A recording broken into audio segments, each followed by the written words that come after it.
Hello everybody, it's Kath. It's Saturday. I hope you're all well. The sun is shining. Ian's out mowing the neighbour's lawn, and we're doing fine. So I hope you're all well and staying safe, and enjoying some of the space and the time to live life slightly differently, maybe slightly more slowly. I'm doing something that I have put off for a very long time. So I'm going to have to turn the camera because I've not quite worked out how to flip it while I'm videoing. So that's next week's lesson.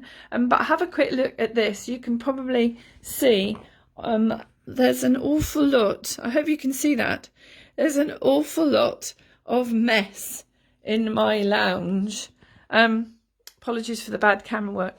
That's because I am clearing out my study. Yay! Victory. It's not going all that brilliantly, I have to confess, but look, here is my desk. I hope you can see that. My desk is clear. There's still quite a lot that has got to be sorted, but at least my desk is clear. And there's this other bookcase here. So I think that's going to keep me busy for a while. And hopefully it will be really productive and I shall feel that I have achieved something wonderful at the end of it.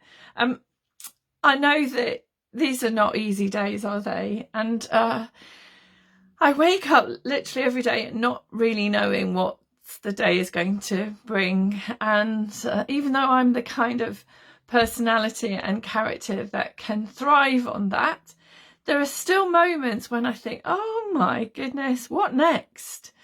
But it's okay because I know that God has this in his control, and if nothing else, it's making me even more aware of that truth, that everything that we do to try and organise and be in control of our lives, ultimately, we aren't really, are we?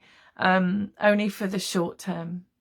For the long term, for the eternal frame of reference, God is absolutely in charge and he's got this. So I'm very happy to be able to sit in that truth. The passage of scripture this week that if you've picked up an order of service somehow, if it's been delivered to you, or you have got access online to, I don't know, online worship resources that are following the lectionary that many churches use, you'll know that the gospel passage this week is John chapter 11, and it's quite the best passage for these times because it's a passage of that talks about Jesus's power, not just in life, but over death. The story, the so familiar story, read it. John chapter 11, that Jesus's friend Lazarus has died. He got sick, and the sisters, Mary and Martha, Lazarus's sisters, send for Jesus, and he doesn't go. And in the time that Jesus delays, Lazarus dies, and Mary and Martha are distraught and angry, go through the whole thing that you do when you're grieving someone. And they had Jesus, who's been doing amazing healing miracles, and he wasn't there. So they've lost a lot of hope and faith maybe in him. And Jesus finally goes to say, and he says to his followers, well, I'm going now because actually now I get the chance to show something even more important about God and his calling on me. And when he gets there, he has these interesting conversations with the two sisters, and there's so much to talk about in them, but he basically says, what's the kind of one thing that's holding you together? And they both really, in a sense, I think, realize that that's him, that he's the one thing that's holding them together. And Martha says to him, you're it, Lord. You're the hope that we have. You're the one sent from God. And Jesus has entered fully into their emotions. He's wept with them. And then he says, right, okay, well, this is the most important thing here. I am the resurrection and the life. Whatever is going on, I am the resurrection and the life. And he goes to Lazarus's tomb. He stands at the entrance and he calls out, Lazarus, come out. And the guy, who's been dead for 4 days, and he comes out dressed in his grave clothes. And he is alive again.